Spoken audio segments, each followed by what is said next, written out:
Aqui é Hamilton Hideyoshi Mizukawa, da DigiService Consultoria, Assessoria e Treinamento. Este é o segundo curso, o segundo vídeo sobre a evolução, sobre o OIM, Organização e Métodos. Agora eu vou abordar a escola behaviorista. O que é behaviorista? É comportamento ou relações humanas. Ela estuda como as pessoas se comportam e as relações humanas. Aqui tem um gráfico de sociologia. A sociologia, tipo sociologia mais que está ligado ao comportamento das pessoas, em como as pessoas elas fazem parte de grupos. Por exemplo, tem um indivíduo. A cooperação de indivíduos gera grupos. Um grupo. Tem vários grupos. Vários grupos em cooperação geram uma cultura. E várias culturas em cooperação geram uma sociedade. E várias sociedades em cooperação. Existem várias sociedades em cooperação. Esta é a formação social estrutural. Então, aí tem a sociedade. A sociedade tem os insumos. Insumos é matéria-prima. Quando os insumos eles são transformados em produtos, quanto melhor transformar a matéria em produtos é a eficácia, é chamado de eficácia. A sociedade produzir insumos, que é matéria-prima, é eficiência. Então, a sociedade produz árvores, por exemplo, como matérias-primas, é eficiência. Os insumos são transformados em produtos, é eficácia. Agora, os produtos eles são transformados são vendidos e correspondem às necessidades da sociedade, é chamado de efetividade. Então, essa é a diferença entre eficiência, eficácia e efetividade. Na empresa, quando se trabalha, quando você faz o trabalho bem, é chamado eficiência. Quando você atinge o resultado bem, o produto, o serviço, é eficácia. Agora, quando você satisfaz a sociedade, o cliente, é efetividade. Aqui tem a diferença entre a escola tradicionalista e behaviorista. Tradicionalista, autoridade de cima para baixo. Isto é, o chefe manda no de baixo, o de cima, na hierarquia, o de cima manda no que está embaixo. Behaviorista, aceita e não imposta. As pessoas precisam aceitar a autoridade e não ser imposta. Liderança exercida através da autoridade. Isto é, ele manda e o que estiver abaixo, na posição hierárquica, obedece. Liderança, influência do grupo e do meio ambiente intimamente relacionados. Então significa que o líder ele vive em influência do grupo e do meio ambiente intimamente relacionados. Eficiência, ponto de vista mecânico, maior produção. Então a eficiência na tradicionalista é vista como quanto mais produz, melhor. Eficiência na behaviorista é eficácia, isto é, você fazer o produto e o serviço certo. Eficiência humanizada, isto é, pessoas que trabalham em cooperação entre si, uma ajudando a outra. Às vezes, um tem dificuldade, o outro tem facilidade, o que tem facilidade ajuda o que tem dificuldade. Às vezes o outro que tinha dificuldade em algo é melhor em outra coisa, e esse esforço em grupo é chamado de eficiência humanizada, ligada aos objetivos, isto é, a eficácia, a eficiência humanizada para atingir os objetivos. Incentivos, na tradicionalista, sociais ou financeiros. Isto é, a pessoa trabalha para ganhar dinheiro e para conseguir vantagens. Isto é, poder subir de cargo, assim por diante. Agora, na behaviorista, sociais e financeiros simultaneamente. Agora, incentivos na tradicionalista é social ou financeiro. E aqui incentivos na behaviorista é social e financeiro simultaneamente, os dois. Trabalho tradicionalista é meio de subsistência. E trabalho na behaviorista não só a satisfação das necessidades, isto é, subsistência, mas também a afirmação social. Isto é, a pessoa se sentir bem com o grupo de trabalho, se sentir bem trabalhando e trabalhar em equipe, cooperação, um ajudando o outro. Controle tradicionalista, através do comando vertical e sobre as pessoas. Vertical, por exemplo, o chefe manda no gerente, gerente no empregado, assim por diante. É através do comando. Um comanda o grupo abaixo, que está abaixo na hierarquia. Agora, na behaviorista, o controle é com base na comunicação. Atividade de caráter permanente e circular, controle de fatos e não de pessoas. Isto é, eles se comunicam entre as pessoas, conversam, negociam. Atividade de caráter permanente, isto é, circular também. Isto é, às vezes o chefe lá de cima conversa com o de baixo pode conversar com o superior lá do alto. Não há necessidade de passar um por um, como na tradicionalista, na hierarquia. Controle de fatos e não de pessoas. Isto é, eles não ficam pegando no pé das pessoas, que nem na tradicionalista, que fica dando ordens. Eles veem se eles atingem os objetivos, se está tudo bem, e controla se aconteceu ou não o resultado. Eles deixam o grupo, para que o grupo seja um grupo estimulante para o trabalho. Eles não ficam dando ordens o tempo todo. O grupo decide, o grupo quando tem por exemplo, o controle, em vez de ficar vendo cada pessoa e dando ordens, ele conversa com o grupo fala que vai atingir tal resultado, e assim que eles aceitam o resultado proposto, o comando fica só no controle dos fatos e não de pessoas. O grupo se comprometeu, eles juntos buscam atingir o resultado. Planejamento esporádico usados em situações de crise. Já que a tradicionalista é muito ligado à máquina, à parte material, o planejamento é esporádico. Eles deixam um planejamento muito fixo. Então só quando a situação fica ruim que eles mudam o planejamento. Por quê? Porque são... Vou explicar, tem empregado, supervisores, gerentes, tem toda a hierarquia. Já que o funcionário de baixo escalão não conversa com o do alto e não há uma comunicação entre as pessoas, só recebimento de ordens, só quando a situação do planejamento só é feito quando a empresa entra em crise. Por quê? Porque não há comunicação. O de cima decide e os demais de baixo vão obedecendo e ordenando para os de hierarquia de baixo. Então, já que é uma estrutura muito rígida, então é esporádico o planejamento, só usado em situação de crise. Agora, o planejamento da behaviorista é mutável em função do controle em caráter permanente. O planejamento é institucionalizado. O que isso quer dizer? O planejamento ele é mutável. Por quê? Porque há a comunicação entre todos os componentes. É o grupo que decide, conversa. Então, assim que aparece um problema, eles já comunicam em grupo, já tentam resolver em grupo. Então, o planejamento ele fica mutável em função do controle, em caráter permanente. O planejamento é institucionalizado.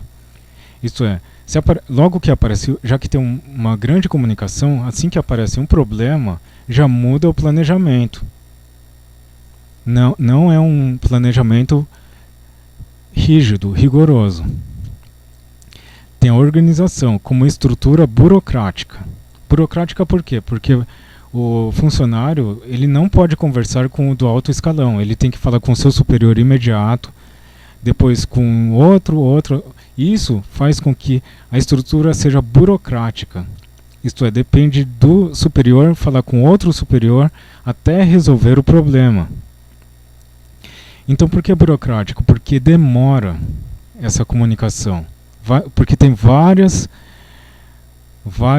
problemas, várias sugestões que não são passados diretamente ao setor responsável.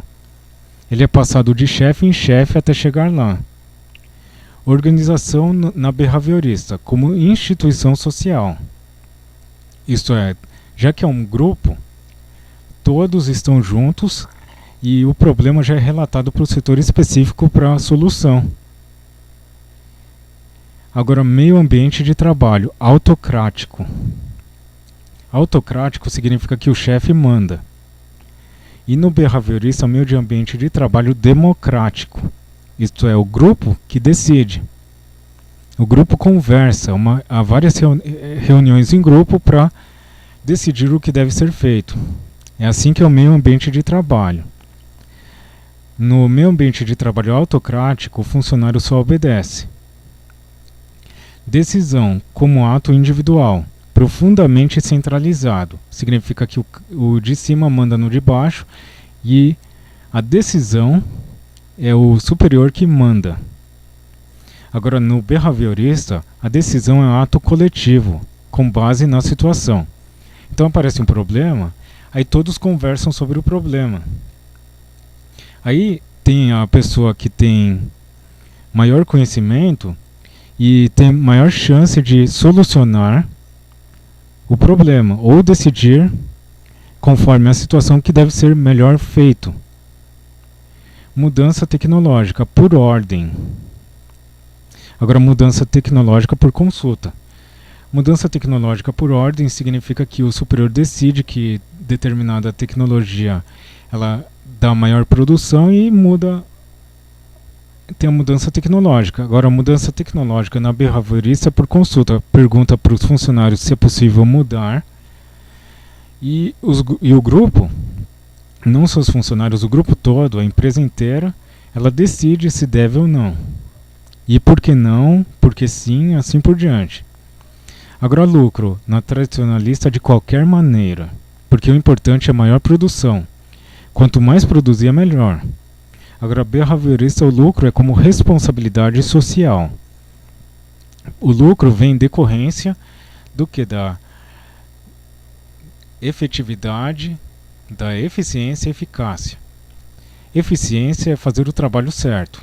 Eficácia é fazer ter o resultado, o produto e o serviço certo. E efetividade é satisfazer a sociedade. Então, o lucro é responsabilidade social. Se vai atingir o objetivo de satisfação das necessidades do cliente, da sociedade. Agora, na tradicional, porque enfoca a parte humana. Então, o lucro na behaviorista visa a satisfação do funcionário e dos clientes e da sociedade.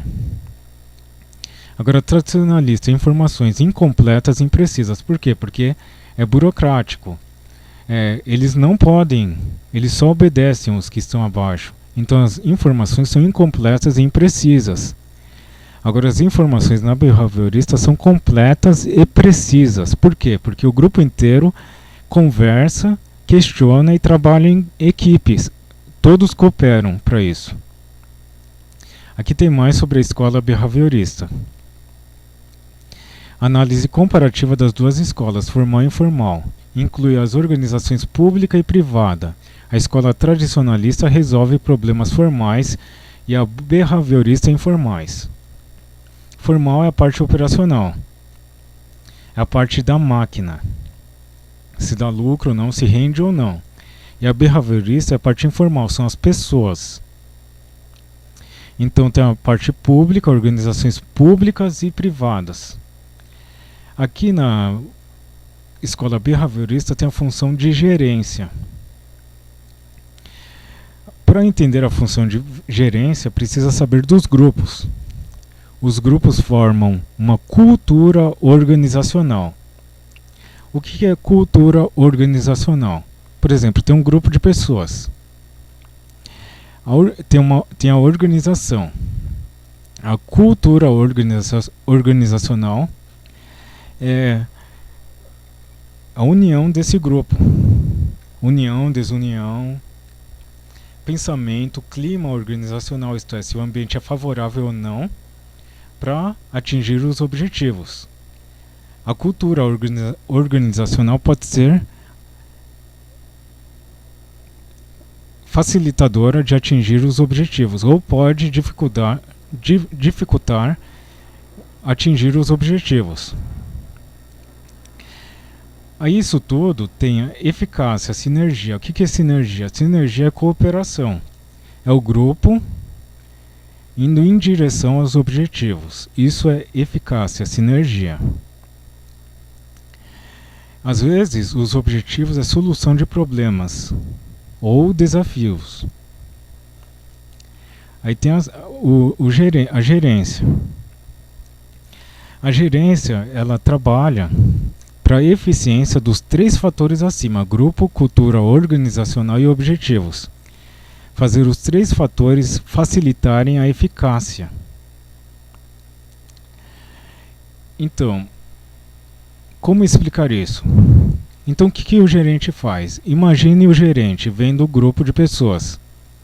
Ele trabalha para que o grupo ele seja eficaz, isto é, o grupo funcione bem, mas ele cuida da cultura organizacional, que facilita o grupo a atingir os objetivos.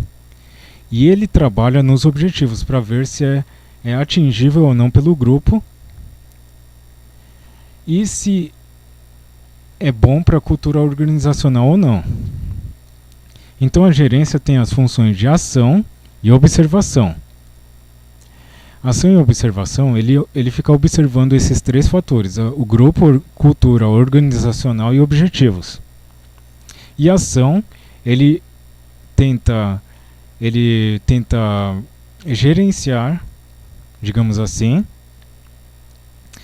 para que a ação do grupo seja mais fácil para atingir os objetivos e uma cultura organizacional para atingir os objetivos. E que esses objetivos sejam fáceis também, de preferência, para que haja eficácia, uma sinergia, uma cooperação em direção dos objetivos. O gerente, ele pode fazer isso através da dedução e da indução. Dedução, ele não interfere, ele fica com a visão social, isto é, ele observa o grupo, a cultura organizacional e objetivos. A dedução, ele não interfere, ele não mexe no grupo, ele vê como o grupo funciona, a cultura organizacional e os objetivos.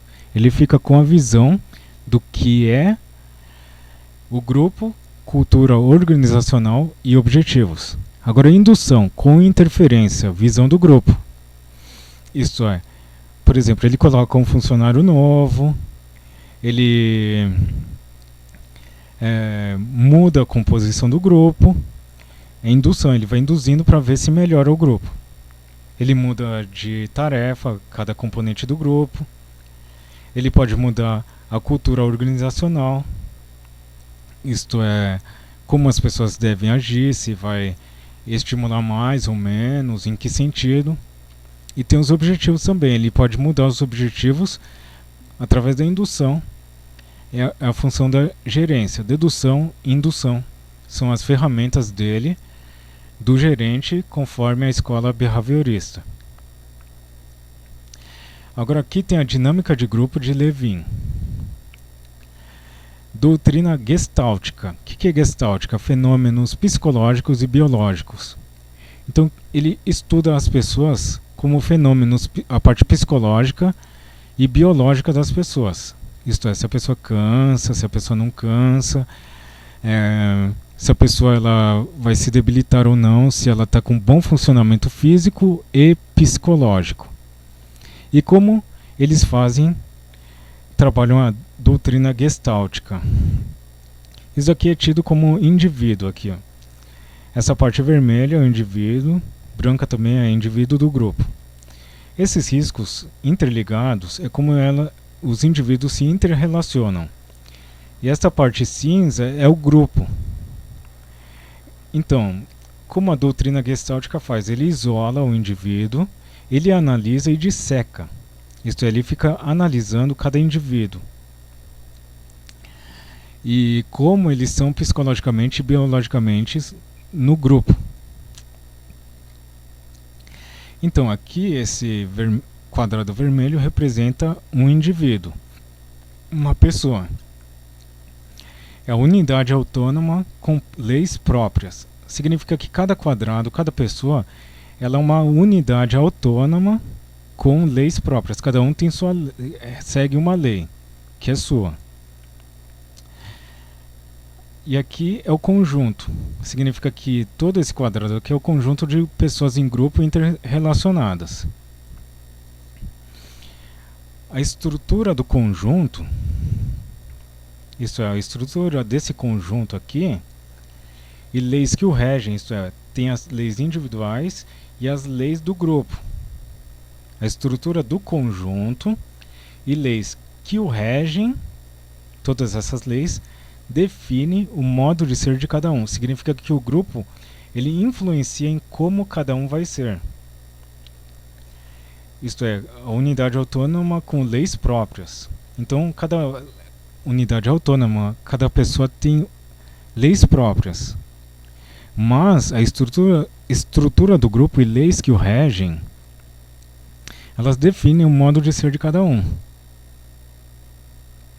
Em outras palavras, para estudar isso, é interessante observar um grupo, um conjunto, as pessoas, a inter-relação entre essas pessoas, como elas estão estruturadas nesse conjunto, as leis que o regem de cada um, como cada um é, ver como o grupo inteiro é, e define, a partir da estrutura do conjunto e as leis do conjunto, pode-se definir o modo de ser de cada um.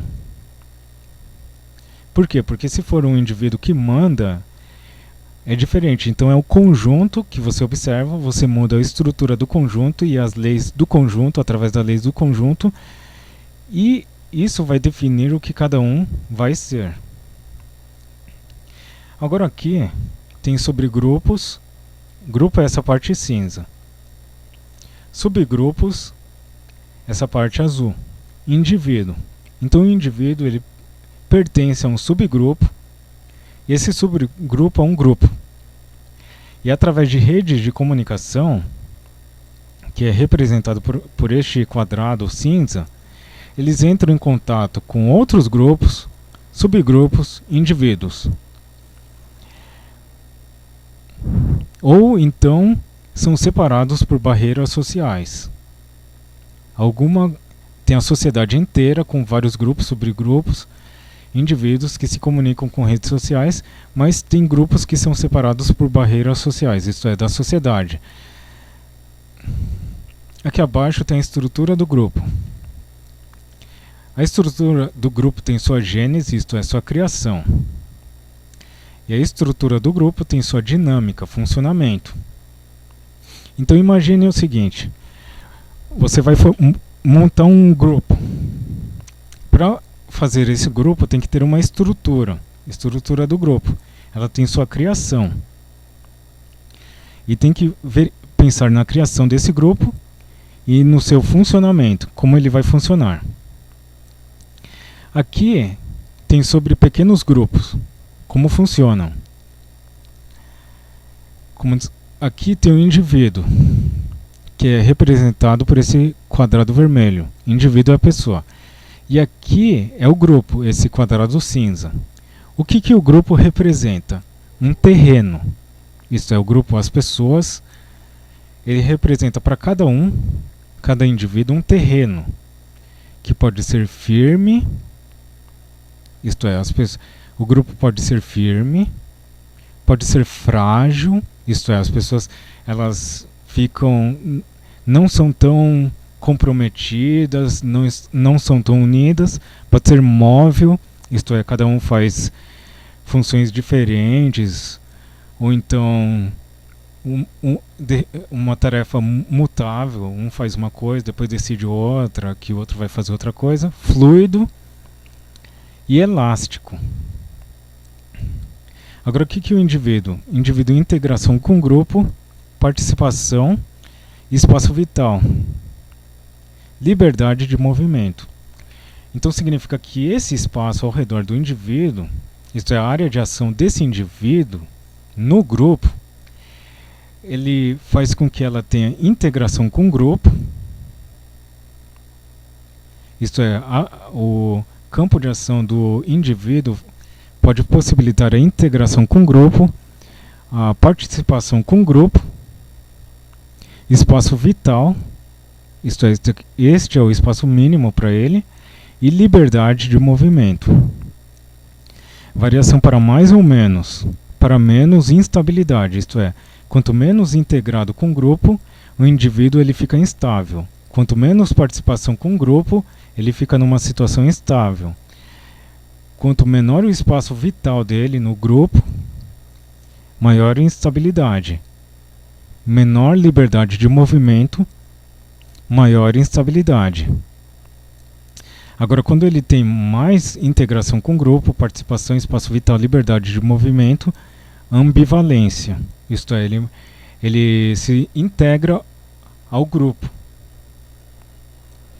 Agora aqui explica o indivíduo. Esse quadradinho vermelho é indivíduo. Esses quadrados também são indivíduos. Esses riscos interligando cada indivíduo são as relações sociais. E aqui é o grupo. Esse cinza, aqui grupo. O grupo é um instrumento consciente e inconsciente.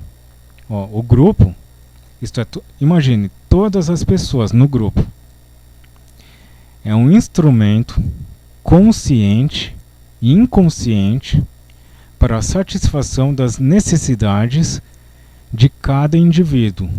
Então significa que o grupo ele é utilizado como um instrumento consciente e inconsciente para a satisfação das necessidades de cada indivíduo.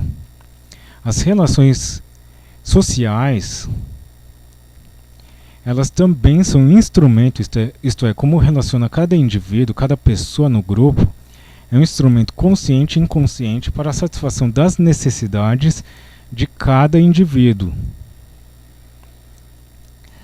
Aqui mais sobre grupo. Então esse cinza, quadrado cinza, é o grupo que é igual à realidade. Esse quadrado vermelho é a pessoa, é o indivíduo. Faz parte nominal ou artificialmente. Isto é, ele faz parte, o indivíduo ele faz parte nominal, isto é, como ele mesmo, ou artificialmente, isto é, superficialmente. E aqui tem o grupo, ele faz gratificações ou frustrações.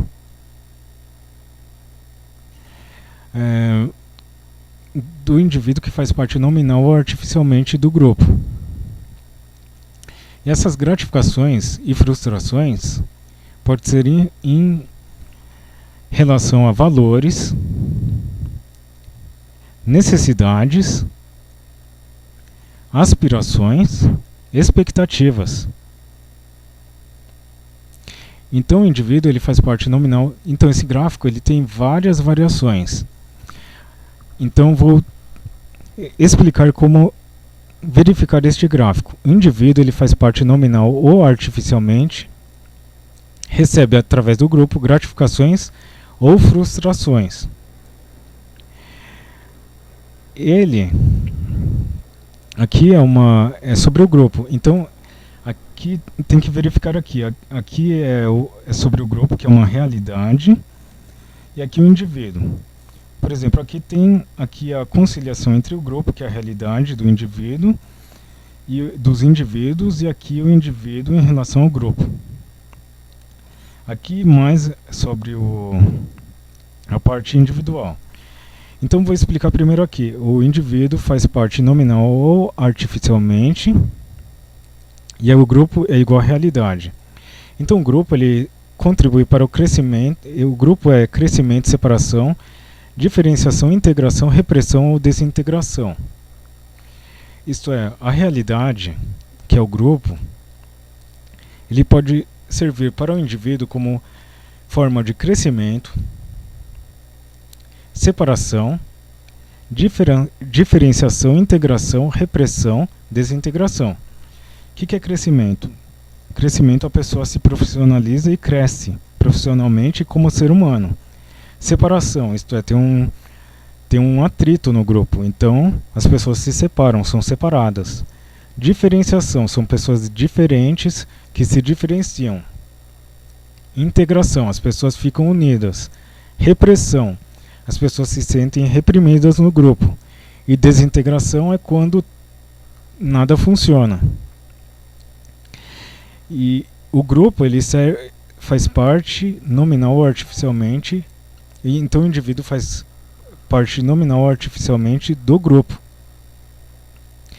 E o grupo é uma estrutura essa aqui é a estrutura ou dinâmica interna do grupo, da realidade, que eu expliquei aqui. E as modificações no grupo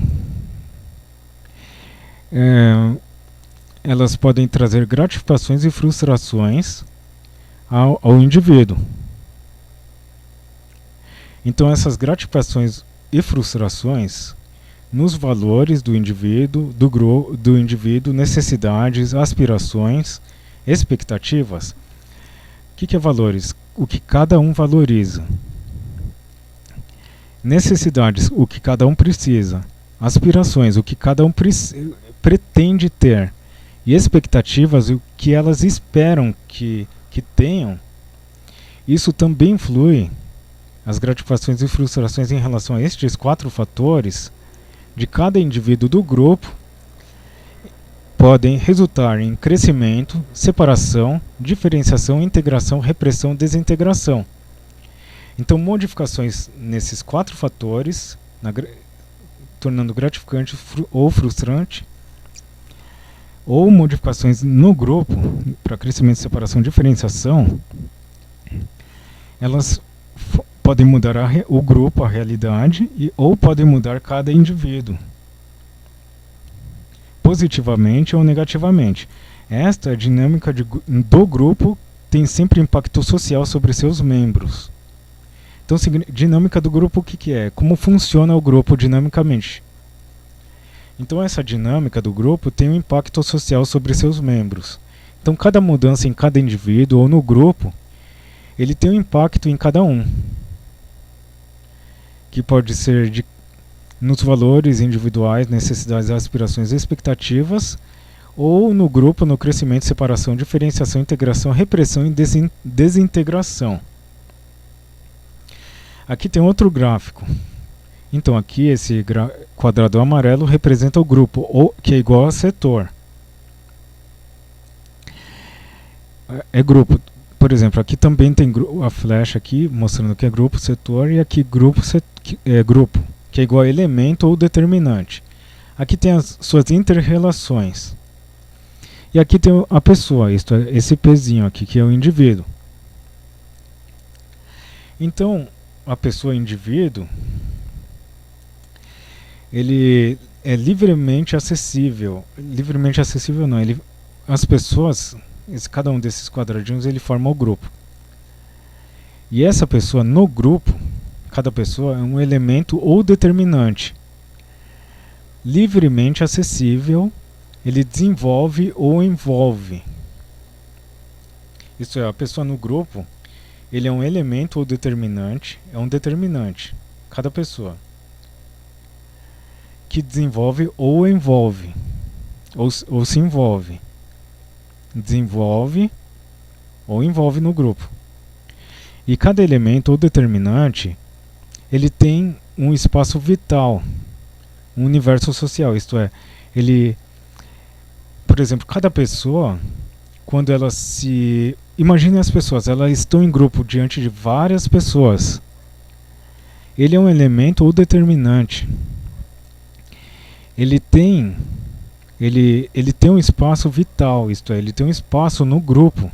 Ele faz parte de um grupo, ele tem um espaço no grupo. ele tem um universo social. Isto é, o grupo, as pessoas, eles são um universo social. Isto é, um universo social, isto é um espaço vital. E o grupo, o setor também, o grupo em si, ele também faz parte do espaço vital, o universo social. Aqui tem outra explicação sobre grupos. Aqui o quadrado aqui é o grupo, que é igual a realidade coletiva, campo social. E esse quadrado é o indivíduo inserido. Isso é cada indivíduo. Agora, essas inter-relações entre pessoas é chamado de adaptação social. Adaptação social. Por exemplo, o indivíduo inserido, aí tem a adaptação social. Como se adapta cada pessoa? Como tem essa adaptação social? Elas têm essa adaptação social para atingir objetivos pessoais, atualizar aspiração e atitudes, isto é, com a interação, elas mudam ou atualizam suas aspirações, isto é, suas pretensões diante da equipe, do grupo, e suas atitudes, elas podem mudar de atitude. E pode concluir superação, isto é, elas podem se superar em grupo. O grupo é igual a uma realidade coletiva, isto é, realidade entre pessoas interrelacionadas. É um campo social, isto é, as pessoas se comunicam, estão juntas. Isso tudo o grupo social de verdade com as pessoas, elas são vistas sem forçar ou romper, isto é, observando, simplesmente através da observação. Foi concluído isso. Agora, princípios que podem orientar mudanças no grupo. Tem um indivíduo, vários indivíduos formam um grupo, e o grupo forma o clima do grupo. O clima do grupo ele ajuda na formação de cada indivíduo. E cada indivíduo, todos os indivíduos formam o grupo, e o grupo novamente forma o clima do grupo, e o clima do grupo ele forma o indivíduo. Então a mudança ela é feita pelo clima do grupo em cada indivíduo. A mudança do grupo, por exemplo, tem a mudança do grupo. Não, o grupo gera uma ideologia e a ideologia do grupo gera o poder. Aqui, mudanças no grupo. A mudança do grupo, então, ela é nesse retângulo. Como pode ser feita a mudança no grupo? Então, o grupo ele forma uma ideologia e depois gera o poder. O que é o poder? É a ideologia do grupo. Através da ideologia do grupo, a pessoa consegue o poder. Através do poder, o que é ideologia? É sistema de valores do grupo. O grupo tem um sistema de valores que forma uma ideologia. E isso forma o poder.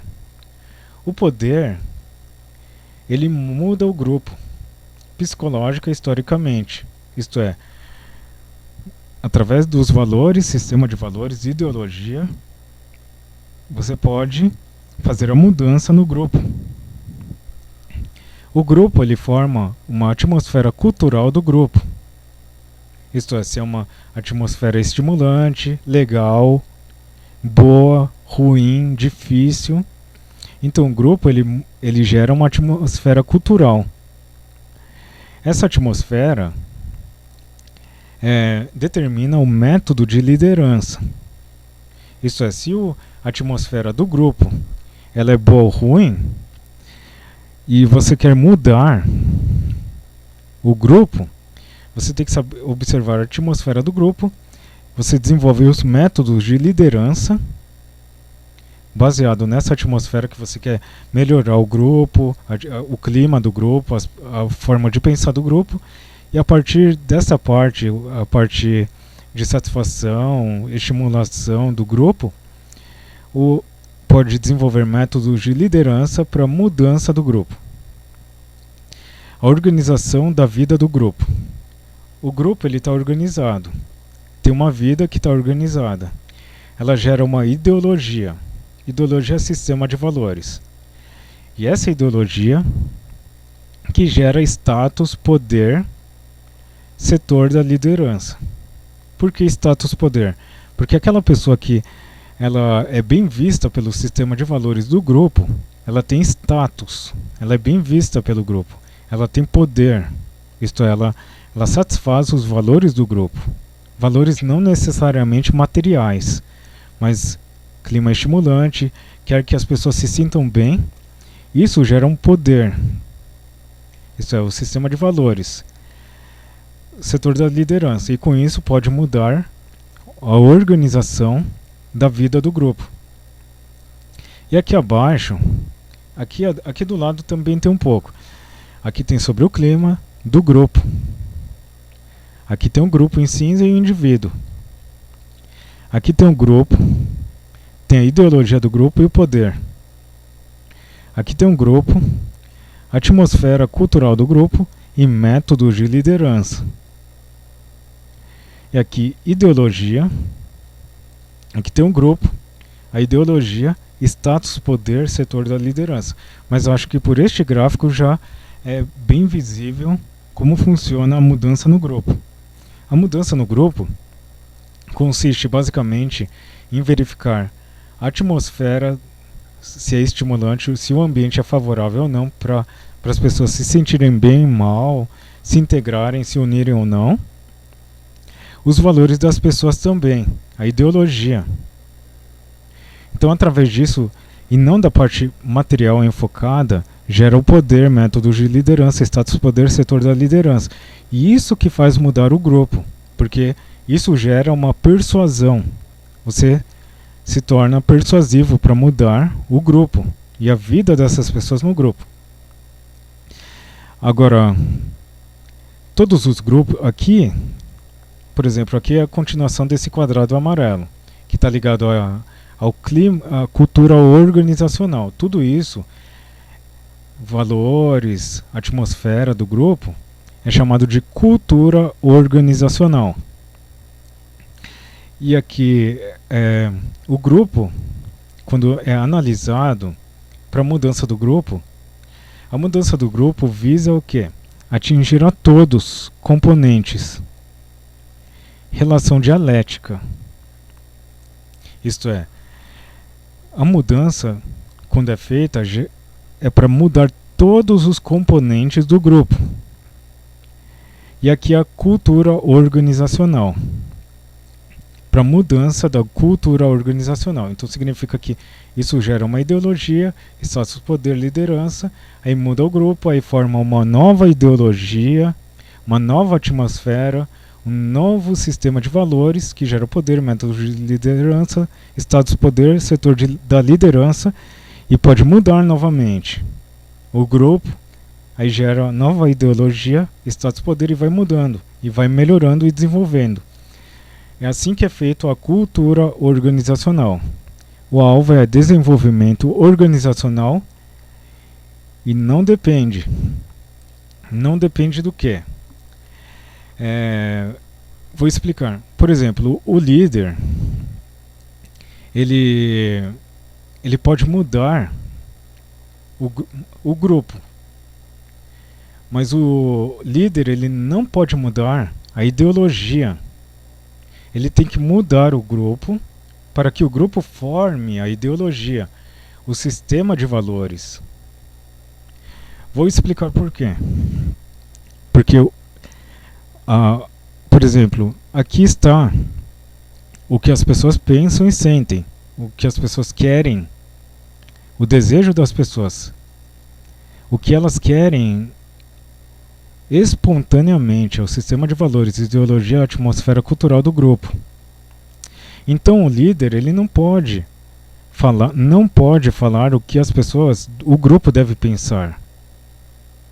Ele não pode falar que a pessoa deve pensar isso, sentir isso, ser assim assado. Ele tem que saber o que elas pensam, os valores delas, a atmosfera do grupo, se é bom ou não. Aí depois ele define, através disso, o que é melhor e passa para o grupo essas ideias. E o grupo que muda a cultura organizacional. Então não depende dele mudar o que as pessoas pensam, do líder. Depende dele verificar a ideologia, os valores e depois fazer uma mudança no grupo, que visa atingir a todos os componentes. É uma relação dialética para que o grupo forme uma nova cultura organizacional. E esse ciclo, ele tem como alvo o desenvolvimento organizacional. Isto é, ele vai desenvolvendo. As relações humanas vão se desenvolvendo e amadurecendo. Agora aqui, apenas estratégicas formais, isoladamente. Isto é, como mudar o grupo. Se for apenas estratégias formais, novo regimento, isto é, novo grupo, novos organogramas, novas atribuições formais, isto é, o que cada um vai fazer, etc. tal. Novos organogramas, isto é, quem manda em quem, que função cada um vai ter. Agora, mudança formal, máquinas, equipamentos, projetos, planos de produção. Agora, isoladamente, como desenvolver o grupo através da liderança? Treinamento, seleção, isso é, esse funcionário é bom nisso ou é bom naquilo? É melhor em outro setor ou é melhor neste setor? E promoção, isto é, se o funcionário ele corresponde às expectativas, ele pode ser promovido. Então, treinamento, seleção e promoção no grupo pode fazer com que a cultura organizacional e o desenvolvimento organizacional amadureçam. Bom, este foi o segundo vídeo sobre OIM, Organização e Métodos. Até mais!